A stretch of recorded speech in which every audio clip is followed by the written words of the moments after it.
Tous les jours, on nous bombarde de messages sur l'alimentation. Difficile d'y démêler le vrai du faux. Une personne sur deux aimerait maigrir sans savoir comment. Tous les régimes se valent, aucun ne marche. Pourtant, nous nous obstinons à faire des régimes. German scientists found out your diet works better, faster, if you combine it with dark chocolate. Nous croyons à des régimes plus absurdes les uns que les autres. There's something new. German scientists made a study feeding dieters chocolate. Nous allons mener une expérience. Objectif, montrer comment la pseudo-science nous manipule. You lose more weight, get better health, and the best part, no yo-yo effect. I love that. C'est juste la partie visible de la corruption. Des scientifiques corrompus, des profits juteux, plongés au cœur d'un système qui dupe ceux qui veulent maigrir. Cela relève de la pure croyance, nullement de la science. Et pourtant, notre étude, totalement inepte, va être diffusée auprès de millions de personnes à travers le monde. Good morning. One serve, so 40 grams, so about this much chocolate. That's a lot. Per day.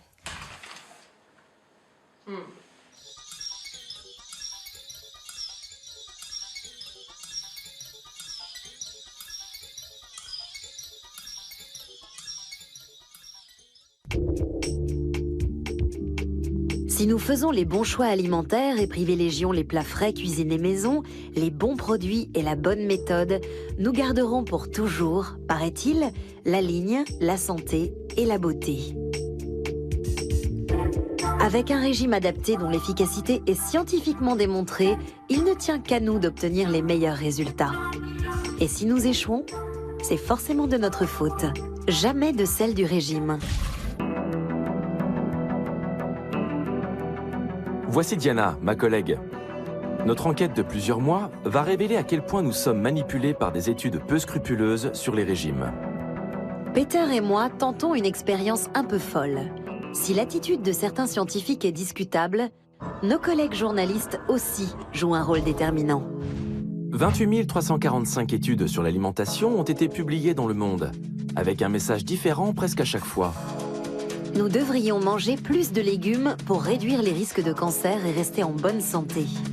Et consommer davantage de glucides pour avoir plus d'énergie. Mais d'autres études prétendent qu'ils font grossir et rendent malades. L'abus de charcuterie provoquerait des cancers. Mais on dit aussi de ne pas avoir peur des graisses saturées. Les noix seraient bonnes contre le cancer de la prostate et la maladie d'Alzheimer. La farine blanche est mauvaise pour la santé. Comme il a été prouvé, le poisson rend intelligent. Manger des fruits plutôt que du lard, une valeur sûre. Sauf que le fructose aussi fait grossir. Sans compter qu'un excès de fruits peut être extrêmement dangereux. Le régime méditerranéen est le meilleur pour la santé.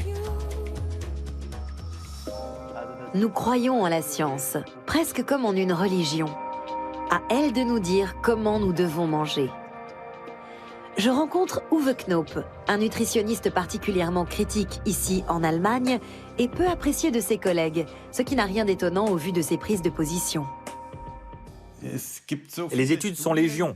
On en produit beaucoup, mais cela ne signifie pas qu'elles prouvent quoi que ce soit. La nutrition repose principalement sur des études d'observation. Or, ce type d'études ne peut générer que des hypothèses, des suppositions, mais en aucun cas fournir des preuves. Les études sur l'alimentation suivent toujours le même principe absurde. Pour Uwe Knoop, elles n'ont rien de scientifique. Si par exemple, on découvrait que les téléspectateurs d'Arte vivent plus longtemps que les téléspectateurs de TF1, et que les nutritionnistes en concluaient qu'Arte augmente l'espérance de vie, tout le monde dirait que c'est n'importe quoi. Mais quand on lit que les fibres augmentent l'espérance de vie, on le croit, parce que cela a été dit et redit. Mais le principe est le même. On part d'un lien statistique entre A et B, et on en déduit un lien de causalité, alors même que personne n'est en mesure de le prouver.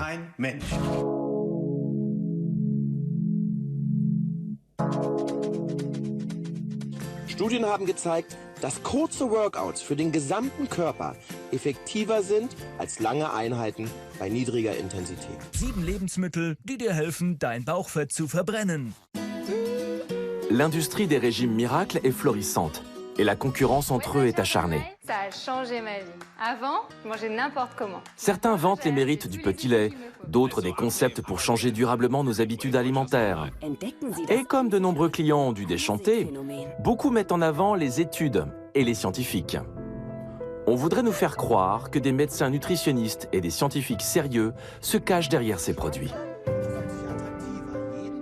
Studien zeigten, dass Fett nicht daran schuld ist, dass wir immer dicker werden. Ganz im Gegenteil. Publier une étude, c'est se faire une publicité à moindre frais. Vous avez un régime absurde, vous bricolez une petite étude. Soit vous avez de la chance, soit vous trichez un peu pour obtenir le résultat escompté. Et voilà, vous avez estampillé votre travail avec le cachet de la science.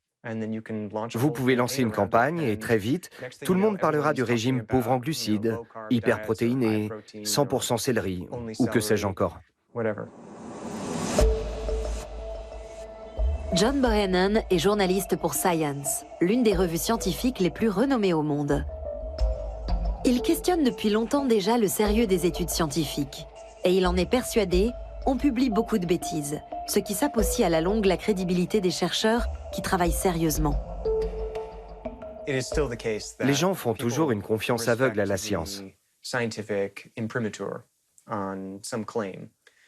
Et c'est une bonne chose.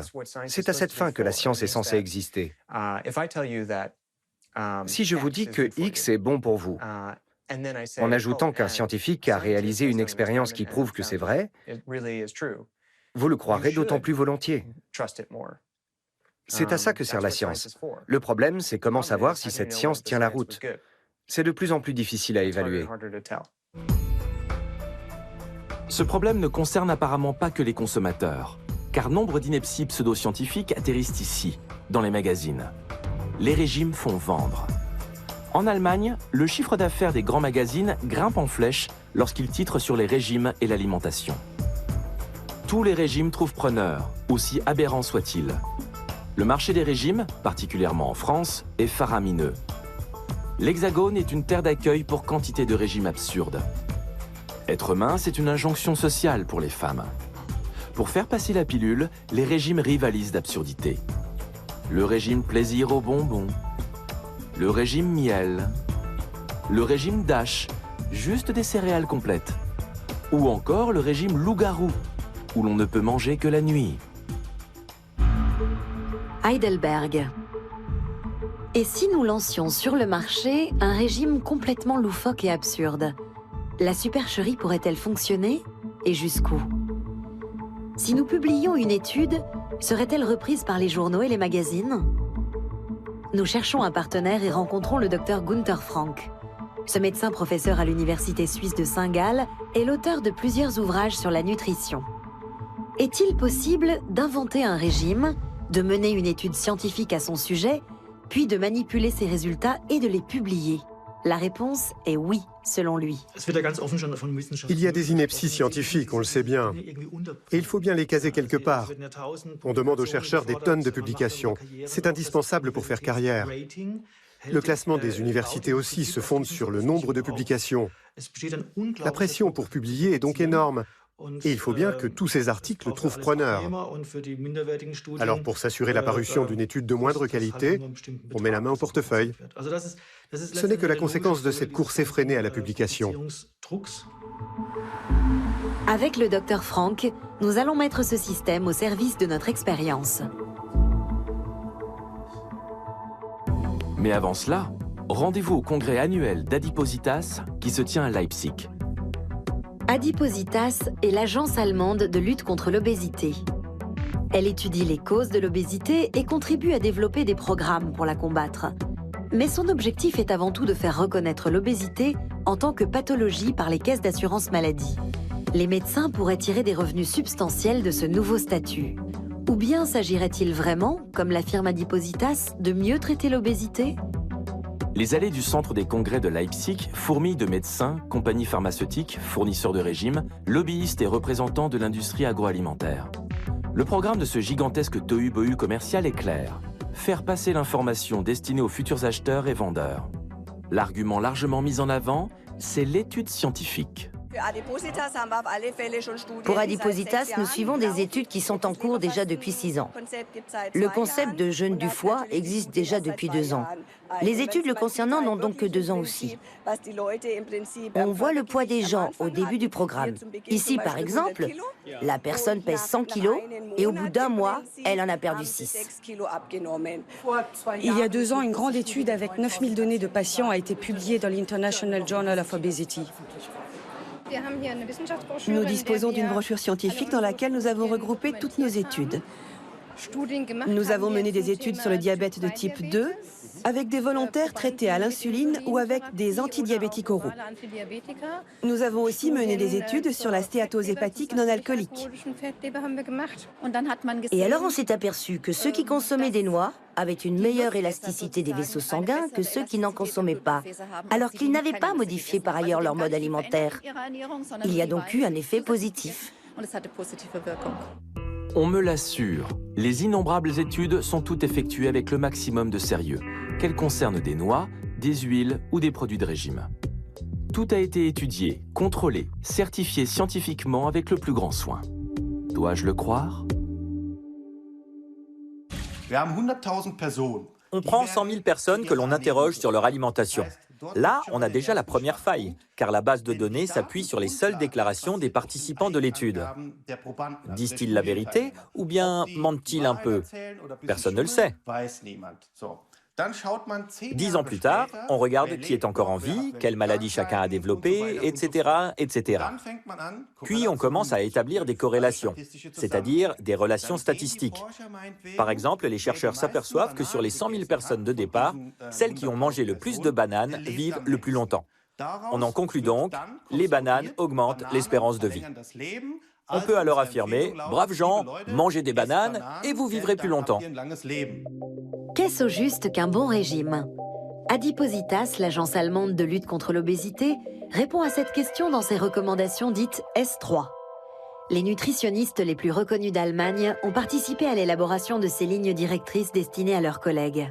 Adipositas se targue d'analyser et de recommander des méthodes amaigrissantes en se fondant sur des données scientifiques probantes. Nous voulons en savoir plus. À Hambourg, nous rencontrons Ingrid Mühlhauser. Cette professeure est l'une des plus grandes spécialistes d'Allemagne en sciences de la santé. Elle critique et en dérange plus d'un, s'attaque à des courants de pensée dominants, met à mal des statistiques et diverses études. Pour nous, elle s'est penchée sur les recommandations d'Adipositas.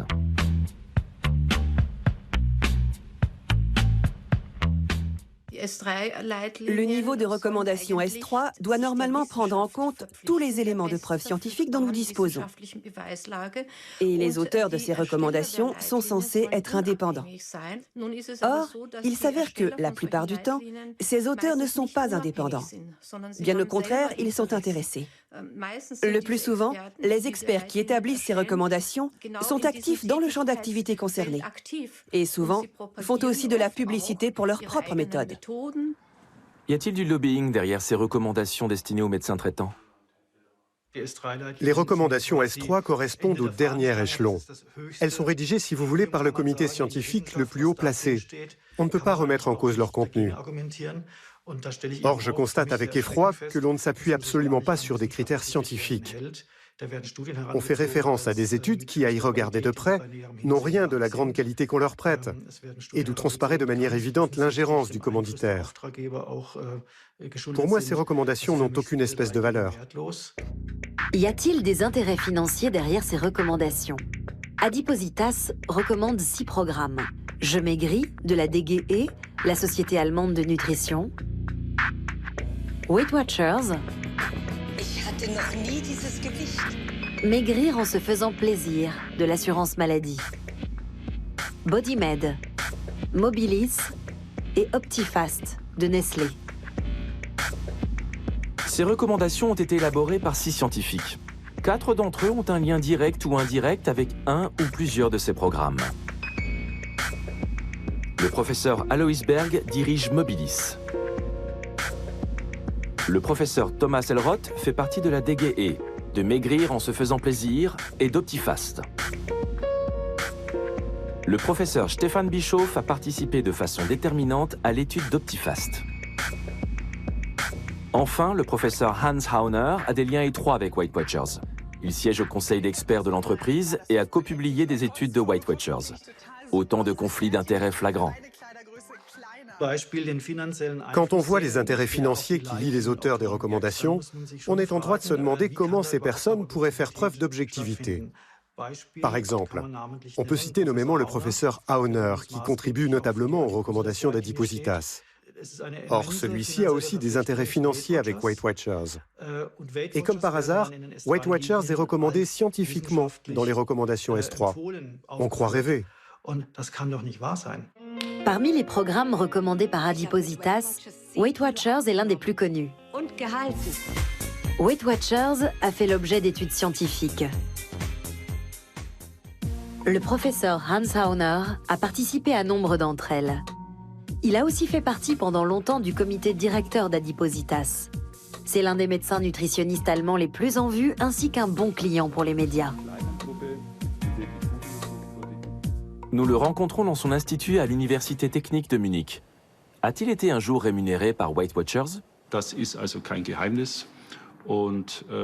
n'est pas un secret. C'est d'ailleurs écrit noir sur blanc. Je ne me suis pas exprimé en ce qui concerne Weight Watchers. Et les autres collègues d'Adipositas ont fait de même lorsqu'ils avaient des liens avec les programmes. Cela afin d'éviter tout conflit d'intérêts. Nous sortions pour ne pas participer aux discussions concernant les programmes en question. Nous sommes clairs là-dessus, il ne doit pas y avoir de confusion des genres. La commission d'Adipositas n'a donc jamais pu rendre un avis à l'unanimité. Et le professeur Hauner convient lui-même de la difficulté des recommandations. Toute recommandation a des forces et des faiblesses. Et cela vaut aussi pour celle d'Adipositas. Si je peux me permettre de le formuler ainsi, 85% environ de notre pratique médicale, de manière générale, ne repose sur aucune preuve au sens strict du terme. La médecine est souvent empirique. Les études ne sont pas forcément contrôlées, ce qui ne nous empêche pas d'être convaincus du bien fondé d'une approche, même si dans les faits, elle ne fonctionne pas dans tous les cas.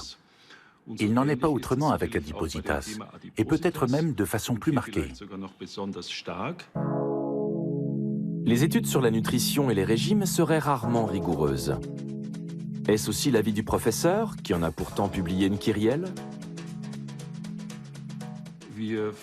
Nous menons nous-mêmes ce genre d'études et avons généralement au bout d'un an un taux d'abandon de l'ordre de 30 à 40%, voire davantage. Et plus l'étude dure longtemps, plus nous perdons de participants. La pertinence de l'évaluation finale, qui ne prend en compte que ceux qui restent, est donc discutable. C'est le problème de toutes ces études. Ces études sont donc scientifiquement discutables. Et les professeurs qui y prennent part ont presque tous des liens avec l'industrie des régimes. C'est inéluctable selon le professeur Hauner, qui prétend que seule l'industrie est prête à financer ces études. Évidemment, il y a toujours un soupçon. Soupçon, ce n'est pas le mot. Ah, le terme approprié m'échappe. Une suspicion? Voilà. Évidemment, il y a toujours un arrière-goût de suspicion. Mais lorsqu'on est transparent et que l'on joue carte sur table, je pense que c'est défendable. Les lecteurs de ces recommandations peuvent se faire leur propre opinion et décider si cela est acceptable ou pas. Avec Adipositas aussi, nous évoquons ces fameuses suspicions. L'agence allemande de lutte contre l'obésité répond qu'elle recommande aussi des programmes dans lesquels ne figure aucun membre de la commission. C'est vrai, il y en a un, BodyMed. Elle avance aussi que toutes les études sur les régimes ont été publiées dans des revues avec peer review. Peer review, ou évaluation par les pairs, signifie que l'étude est validée par d'autres scientifiques. Nous aussi, nous allons demander l'aide de scientifiques. Le nutritionniste Uwe Knoop, le médecin généraliste Gunther Frank, la spécialiste en sciences de la santé Ingrid Mühlhauser et le journaliste scientifique John Bohannon.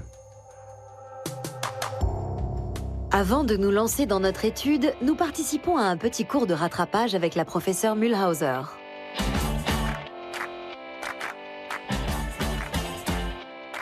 Quelles sont les astuces qui mènent aux résultats souhaités dans une étude alimentaire? On constitue un groupe de contrôle dont on sait à l'avance, notamment à cause du programme qu'on lui assigne, qu'il n'obtiendra pas de résultats très probants. Seul le groupe d'intervention, comme l'appellent les scientifiques, devra respecter une alimentation équilibrée et faire du sport. Appelons-le le groupe A. Le groupe de contrôle, lui, continuera de manger n'importe quoi et de ne pratiquer aucun sport. Appelons-le le groupe B.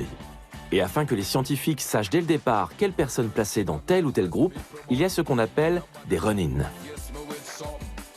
Cela signifie que je commence par tester comment les volontaires se comportent. Je leur fais faire un essai. Et si je vois qu'ils ne sont pas coopératifs, pas assidus, qu'ils ne viennent pas aux examens de contrôle, alors je ne les prends pas dans le groupe d'intervention. Les tirs au flanc sont donc soit éliminés directement, soit relégués dans le groupe B.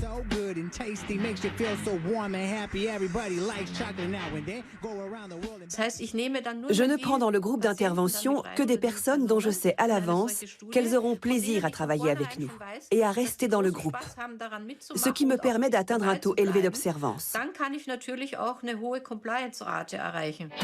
Seuls les plus coopératifs ont le droit d'intégrer le groupe A, un bon moyen de garantir le succès de l'étude. Et si certains ne restent pas jusqu'au bout, ce n'est pas bien grave. Certains volontaires, effectivement, ne restent pas parce que cela leur demande trop d'efforts. Ils n'y arrivent pas ou ne constatent aucune perte de poids, voire même ils en prennent, ou bien ils baissent les bras. Bref, certains quittent l'étude et ne reviennent pas. Mais dans ce cas, on utilise quand même pour l'évaluation finale la dernière valeur positive qu'on a relevée sur eux. Bref, tout est fait pour que l'étude se déroule parfaitement. Peu importe ce que les volontaires font et combien d'entre eux restent jusqu'au bout.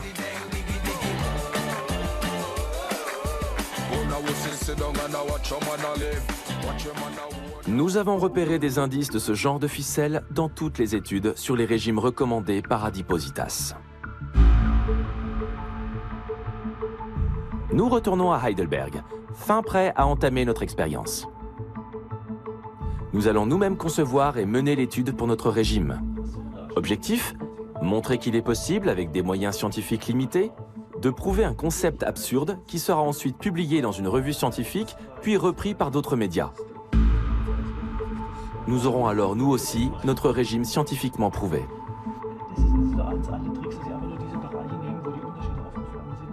Quel régime inventer? Du chocolat peut-être? D'accord, faisons une étude là-dessus. Voyons voir si nous aboutissons à des résultats renversants. Je propose d'ajouter un second groupe de contrôle qui prendra lui aussi du chocolat.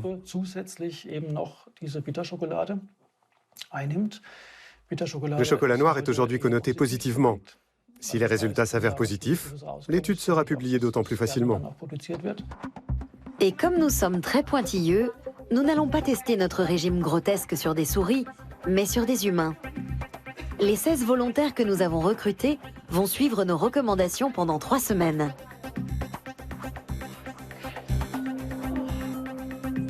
Une fois la blouse blanche enfilée, nous avons l'impression d'être de vrais scientifiques. Les volontaires ignorent qu'ils vont participer à une étude bidon. Certains d'entre eux veulent vraiment maigrir, d'autres sont attirés par le petit dédommagement financier. Pourtant, tous vont écrire avec nous une page de l'histoire de la science. L'expérience peut commencer.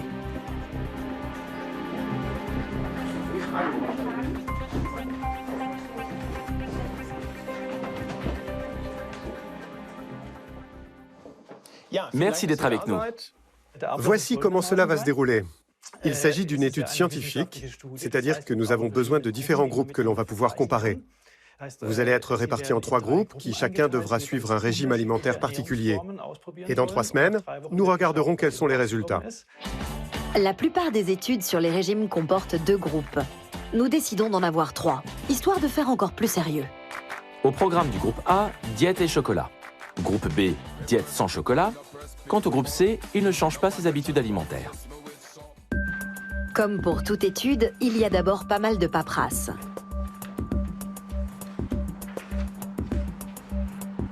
Puis nous mesurons et pesons nos volontaires de façon plus ou moins professionnelle. Nous n'avons encore jamais fait ça.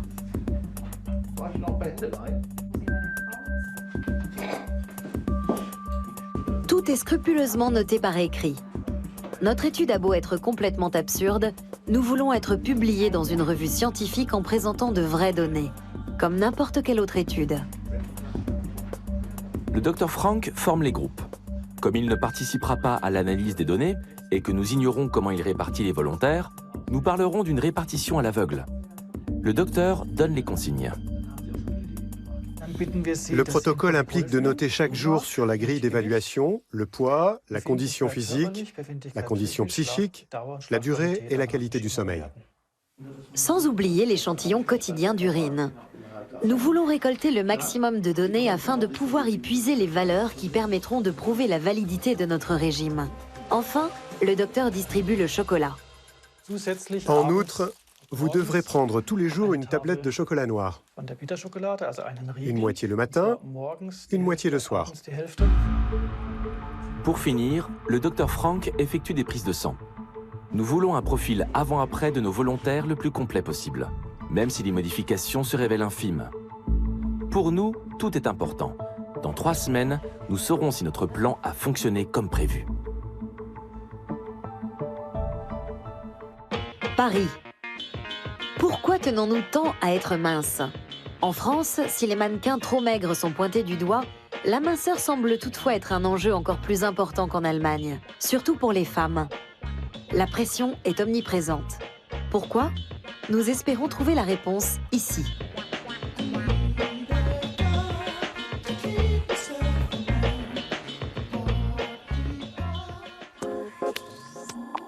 Nous rencontrons Pierre Ducamp, le fondateur du fameux régime qui porte son nom.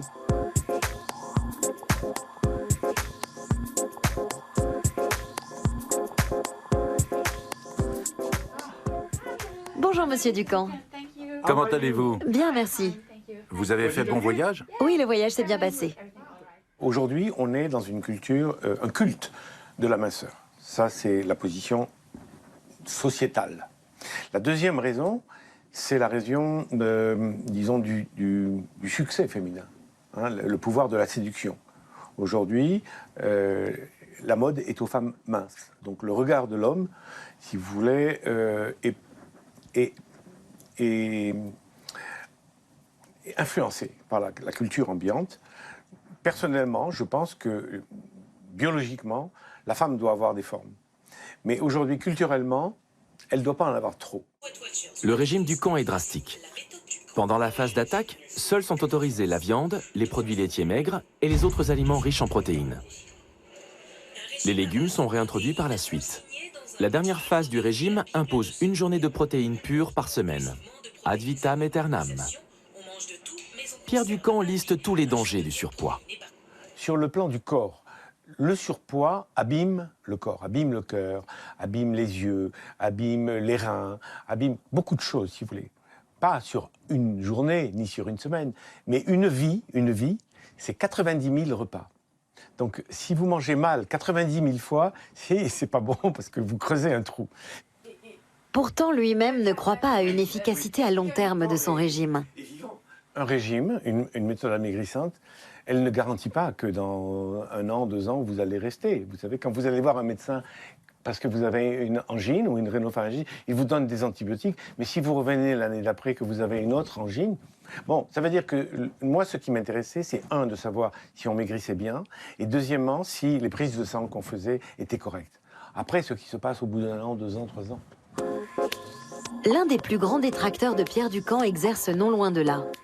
Il s'agit du médecin nutritionniste Jean-Philippe Zermati.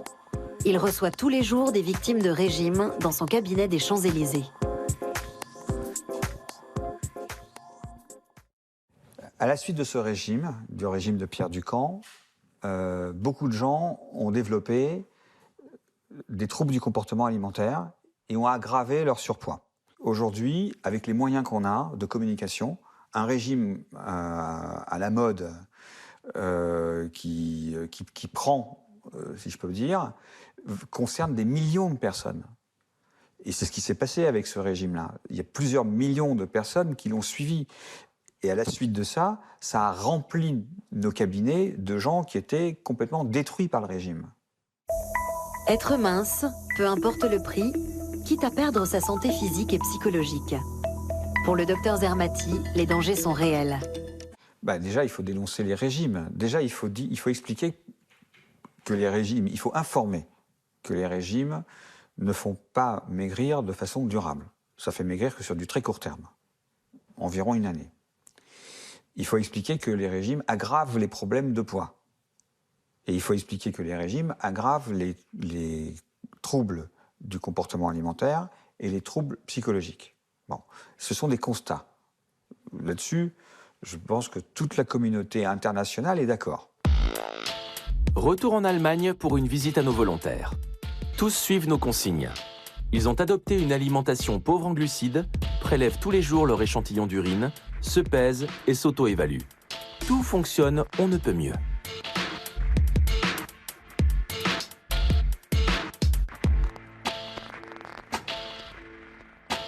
Même les réfrigérateurs sont irréprochables. C'est le cas chez Jennifer Trares. Beaucoup de fruits et de légumes, surtout des carottes, et puis différentes sortes de tofu. Cette participante est dans le groupe sans chocolat, ce qu'elle regrette. J'ai souvent envie de chocolat et de sucré en général. Par contre, les pâtes et les pizzas ne me manquent pas du tout. Jennifer est très sportive et a adopté depuis longtemps déjà une alimentation pauvre en glucides. Pour elle, le régime ne va rien changer. Elle ne perdra que peu de poids, mais ce n'est pas l'objectif non plus, car elle est dans le groupe de contrôle B. Peu de glucides et pas de chocolat. Nous sommes à présent chez Helga Wagner. Elle a essayé une foule de régimes et est désormais diabétique en raison de son surpoids. Son plus gros problème, l'effet yo-yo. Un jour, j'ai suivi le régime d'une voisine. Manger 3 jours, puis jeûner pendant les 2 suivants. Bref, j'ai vraiment tout essayé. Je maigrissais, mais je reprenais ensuite du poids et même plus qu'avant. J'ai sûrement perdu 100 kilos au total, mais ils sont revenus dardard, avec un supplément. Madame Wagner est dans notre groupe avec chocolat. Dès les premiers jours, le régime fonctionne. Elle perd du poids et se sent bien dans sa peau. Parfois, je vois une personnalité à la télévision qui a le même âge que moi et qui fait du 36. J'ai aussi des connaissances ou des amis qui ont une autre nature que la mienne. Je les envie beaucoup. Souvent, je ne me sens pas très bien dans ma peau. Ça m'est arrivé de refuser des invitations à des soirées, rien qu'à l'idée qu'il allait falloir que je m'habille, alors que je ressemble à un sac à patates. Cela devrait me motiver, mais je me dis que ce temps de soirée libéré, je vais pouvoir le consacrer à un bon gueuleton. Madame Wagner est donc dans le groupe A qui a droit au chocolat. Notre autre volontaire, Mona Klotzbücher, n'échappe pas non plus à l'injonction de minceur. Pour moi, personnellement, c'est important. Je fais attention à ce que je mange. Et il faut dire aussi que je suis entourée de personnes très minces. Du coup, ça m'influence et j'aimerais bien perdre quelques kilos. Donc oui, la minceur est importante pour moi. Depuis le début de l'expérience, Mona a perdu un petit kilo. Face au surpoids, la jeune femme se juge sévèrement. Je ne parlerai pas d'échec, mais c'est quand même un signe pour moi d'un manque de discipline de ma part. En revanche, s'il y a une raison, si par exemple je me trouvais dans une situation de stress, ou si à ce moment-là, ça n'était pas la priorité pour moi, alors je peux l'accepter. Au programme de Mona, du chocolat au petit déjeuner, et sinon guère plus, car elle aussi est dans le groupe A. La jeune femme espère continuer à maigrir au cours des prochaines semaines.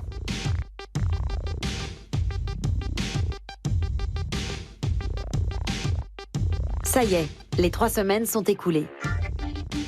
Il faut de nouveau mesurer, peser, récolter les données. Les 16 volontaires sont au rendez-vous. Mais nous n'en garderons que 14, en raison des fameux abandons.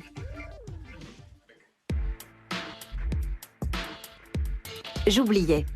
Afin d'améliorer un peu nos résultats, nous faisons boire à nos volontaires des groupes de contrôle B et C un grand verre d'eau avant de les peser. Il faut en effet qu'il pèse plus lourd que les mangeurs de chocolat du groupe A. C'est nous qui avons pensé à cette astuce. Le docteur Frank n'est pas à court d'idées pour prouver scientifiquement que le chocolat fait maigrir.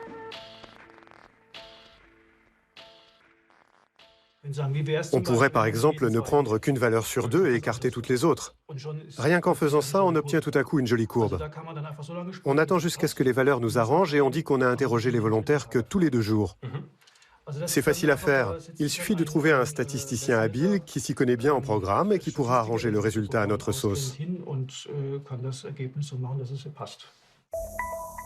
Le statisticien habile, nous le trouvons à Francfort, capitale bancaire européenne. À vrai dire, Alexander Ars n'est pas à proprement parler un statisticien. C'est un spécialiste en économétrie, c'est-à-dire qu'il ne produit pas de chiffres, mais les analyse. C'est ce qu'il fait pour une grande banque. Comme c'est un bon ami à moi, il accepte de participer à l'expérience.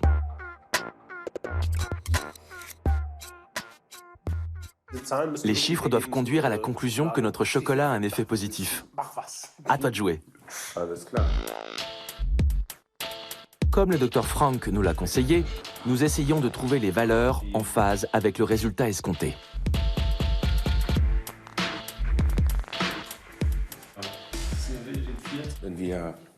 En prenant une valeur relevée tous les 3, 4 ou 5 jours, nous donnons l'impression d'avoir choisi des points de données représentatifs, alors qu'en fait, nous nous laissons le champ libre pour choisir ceux qui produiront une image qui nous convient, totalement différente. Comme nos groupes sont tout petits et ne se composent chacun que de 4 à 5 volontaires, les fluctuations sont marquées. Nous parvenons cependant, grâce à quelques astuces statistiques, à étayer notre thèse absurde.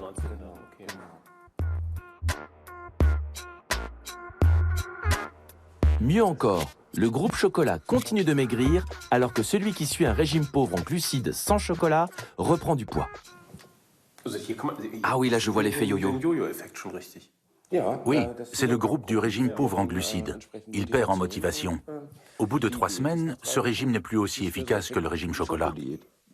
Et les gens qui ne nous conviennent pas, on s'en débarrasse. C'est ça. Et on fait en sorte que le rendu graphique soit encore plus impressionnant. Oui, notamment en relativisant les groupes de contrôle. Et pour les valeurs quotidiennes, nous sélectionnons celles qui nous arrangent. Nous obtenons ainsi une série de valeurs qui permet de mettre en avant des différences significatives.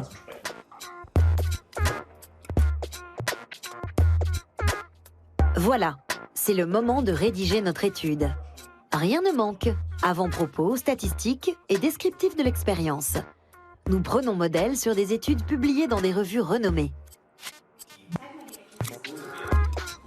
Nous sommes enfin arrivés au bout. Notre étude est terminée.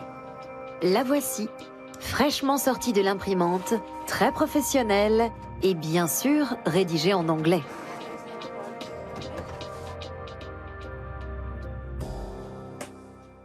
L'étude en poche, nous retournons voir Uwe Knoop. Il nous conseille sur la meilleure façon de vendre notre régime. Le chocolat est un brûleur de graisse. Nous l'avons prouvé scientifiquement et nous allons commercialiser notre régime. Pour bien vendre ça, comme tous les vendeurs de régime, vous devez raconter aux gens des histoires à dormir debout. Ça, nous le savons déjà. Uwe Knoop nous explique la première étape. Nous devons d'abord publier dans une revue scientifique, c'est ça? Alors, si vous souhaitez bel et bien vendre cette ineptie, c'est effectivement la première étape. Il faut maintenant essayer de faire publier ce très mauvais article dans une revue scientifique. Vous avez alors ce qu'on appelle une publication originale, à partir de laquelle vous produisez un communiqué de presse qui contient votre message formulé à votre guise. C'est comme ça que le système fonctionne. Ensuite, vous adressez le communiqué de presse aux médias. Il se peut alors que les médias ne s'intéressent pas à la publication originale, mais fassent confiance au communiqué de presse où vous avez raconté vos trucs invraisemblables. D'où des articles qui titreront par exemple « Le chocolat fait maigrir ». Peter est à Boston. Je vais rencontrer John Bohannon. Il travaille comme journaliste scientifique auprès de 2 des universités les plus cotées au monde, le MIT et Harvard. Il est titulaire d'un doctorat et nous utiliserons plus tard sa caution pour notre plan presse. Mais il doit d'abord nous aider à nous faire publier dans une revue avec peer review. Le peer review est un procédé qui permet de s'assurer de la qualité d'une publication scientifique. Il consiste à faire lire l'article avant sa parution par des pairs. Cela permet en théorie d'éliminer les mauvais articles. Enfin, en théorie.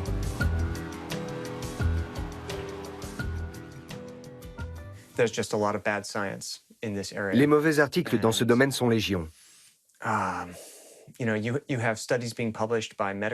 On publie aussi bien des études menées par des docteurs en médecine de petites cliniques que des études d'envergure de chercheurs de Harvard. Et il est très difficile de les différencier, vu la façon dont les statistiques sont présentées une fois que les études sont reprises. Par exemple, dans un journal.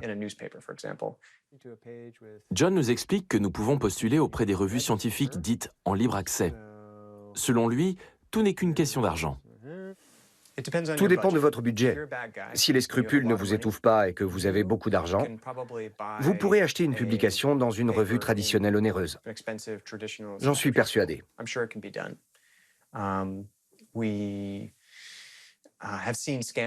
Il y a régulièrement des scandales de ce type, où l'argent a influencé directement le processus de publication scientifique. Pour $10 000, on peut acheter une position de co-auteur dans un article scientifique authentique. Il y a un grand marché pour ça en Chine. On peut vraiment acheter une position en tant qu'auteur. Et c'est juste la partie visible de la corruption. Nous aussi, nous allons mettre la main au porte-monnaie. Mais d'abord, nous fondons avec John l'Institute of Diet and Health. Cette simple page d'accueil sur le net devrait nous permettre de gagner en renommée. John nous explique par le menu où envoyer notre étude si nous voulons qu'elle soit publiée. Et voilà, nous envoyons à 30 revues scientifiques en libre accès notre étude totalement inepte et sans aucune valeur scientifique. Cela aura été un projet de longue haleine. De l'idée de départ jusqu'à sa concrétisation, il nous aura fallu 6 mois. Après l'expérience avec les volontaires, s'en est suivie l'étape la plus compliquée. Nous avons dû présenter les chiffres sans les falsifier afin de parvenir au résultat voulu. Pari gagné. Mais notre régime paraîtra-t-il au moins dans une revue en ligne? Verdict? Ça y est, certaines revues sont prêtes à nous publier. Waouh, cool. Il y en a une qui veut qu'on lui verse $100. Son rédacteur en chef est un professeur basé je ne sais où au Pakistan qui travaille sur le sperme de volaille. Je ne comprends pas trop pourquoi il prétend que notre article sur le chocolat est entre de bonnes mains chez lui, mais bon. En tout cas, il veut de l'argent. Et voici notre étude scientifique publiée dans la revue apparemment renommée International Archives of Medicine. Plus rien ne la différencie à présent de n'importe quelle autre étude. Retour en Allemagne, au siège de notre Institute of Diet and Health. Nous nous lançons dans la phase de commercialisation. John, qui est bombardé quotidiennement par des communiqués de presse scientifiques, nous a expliqué comment nous démarquer. Pour bien réussir son lancement presse, il faut un titre sexy, un sujet accrocheur et un peu de chance. Si en plus vous avez de l'argent pour réaliser une vidéo sympa, participer à une conférence, pourquoi pas faire une publicité? Alors vos chances d'être remarqué seront encore plus grandes. Attirer l'attention, c'est déjà la moitié du travail. C'est comme ça qu'une étude scientifique trouve un écho auprès du grand public, qu'elle soit bonne ou mauvaise. Nous dotons notre Institute of Diet and Health d'un blog scientifique. Comme pour notre étude, tout est rédigé en anglais. Nous espérons qu'aucun journaliste beauté ne butera sur le jargon scientifique. Nous travaillons aussi à la commercialisation de notre régime chocolat. Pour gagner en crédibilité, nous forgeons le concept de Chocolate Transformation. Et nous mettons le paquet, avec une page Facebook émaillée de témoignages.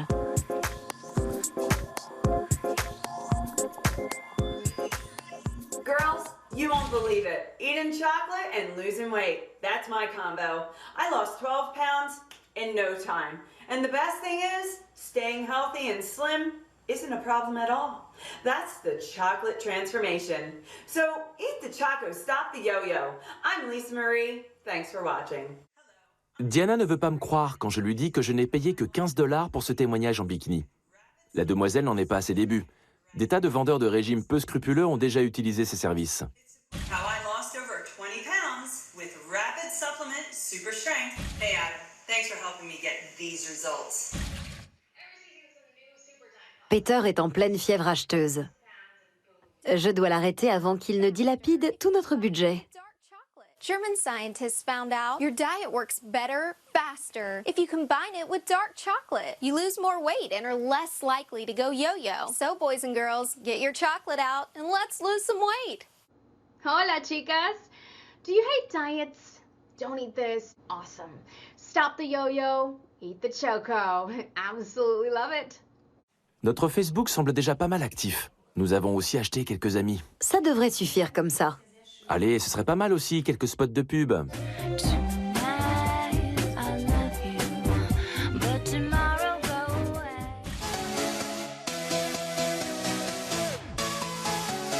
Et n'oublie pas le marché français. Ok.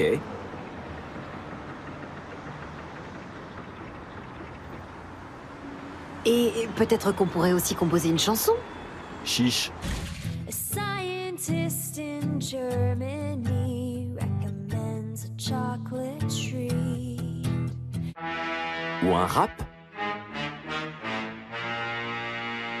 The chocolate transformation gonna change your life. Gotta get it, you're gonna be surprised. It'll make you feel great, that's no lie. Had you jumping up for the sky. Chocolate is so good and tasty, makes you feel so warm and happy. Everybody likes chocolate now and then. Go around the world and back again. You know you can't go wrong with chocolate. Chocolate is my favorite. Bon, assez joué comme ça.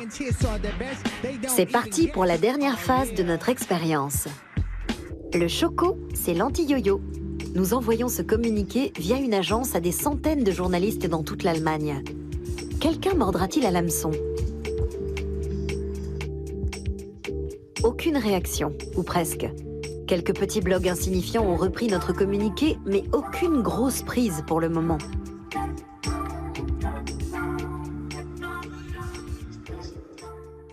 Et puis soudain, le samedi suivant, Bild. Le plus grand tirage européen parle de notre régime. Et pas n'importe où. En première page. Une étude tout à fait à notre goût. En consommant du chocolat, on maigrit plus vite. Tel est le résultat étonnant d'une étude de l'Institute of Diet and Health. Après Bild, tous suivent. Cosmopolitan, Brigitte, la chaîne de télévision RTL. Focus aussi y consacre un reportage. Schokolade macht nicht dick, sondern schlank. Zu diesem Ergebnis jedenfalls kommt eine Studie des Institute of Diet and Health aus Mainz, das sich selbst als gesundheitswissenschaftlicher Non-Profit Think Tank beschreibt. À présent, des millions d'Allemands ont entendu parler de notre étude sur le chocolat. Mais que se passera-t-il s'ils se lancent dans ce régime idiot? Même si nous déclenchons un engouement pour le chocolat au motif que le chocolat fait maigrir, nous ne ferons pas grand mal aux gens. De fait, nous leur offrons plutôt une sorte de petit réconfort gourmand. Ce serait plus problématique si nous avions choisi une méthode potentiellement dangereuse. Par exemple, se piquer le bras avec une punaise. On peut tout à fait imaginer que cela aurait pris aussi. Nous voulons maintenant savoir si nous pouvons réussir ailleurs qu'en Allemagne. Nous envoyons notre communiqué de presse en Grande-Bretagne et aux États-Unis. Et soudain, bingo! En Grande-Bretagne, l'Express, le Daily Mail et le Daily Star relaient l'étude. De là, notre communiqué atterrit dans les États du Commonwealth. Le Times of India parle de nous. De nombreux autres médias indiens lui emboîtent le pas. En Australie, nous faisons la une du Women's Health. De nombreux sites internet en Russie reprennent le communiqué. Même en Afrique, on veut soudain combattre l'obésité avec le chocolat. Restent les États-Unis, le plus grand marché pour les régimes. Nous sommes à la veille de Pâques, Et bien sûr, personne là-bas non plus ne peut résister à notre alléchant communiqué.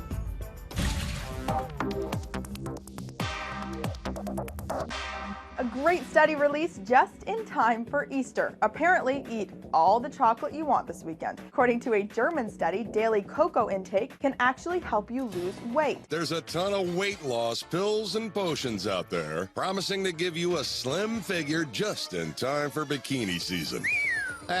Yeah, right. But word from a group of German researchers, your secret ingredient just may be the sweet surprise hidden inside those plastic Easter eggs. Yep, chocolate. You know, cocoa, chocolat, chocolata. Nous avons quand même mauvaise conscience, car des millions de gens dans le monde ont lu notre communiqué de presse et nourrissent peut-être l'espoir de maigrir en faisant une cure de chocolat. Mais nous sommes surtout en colère.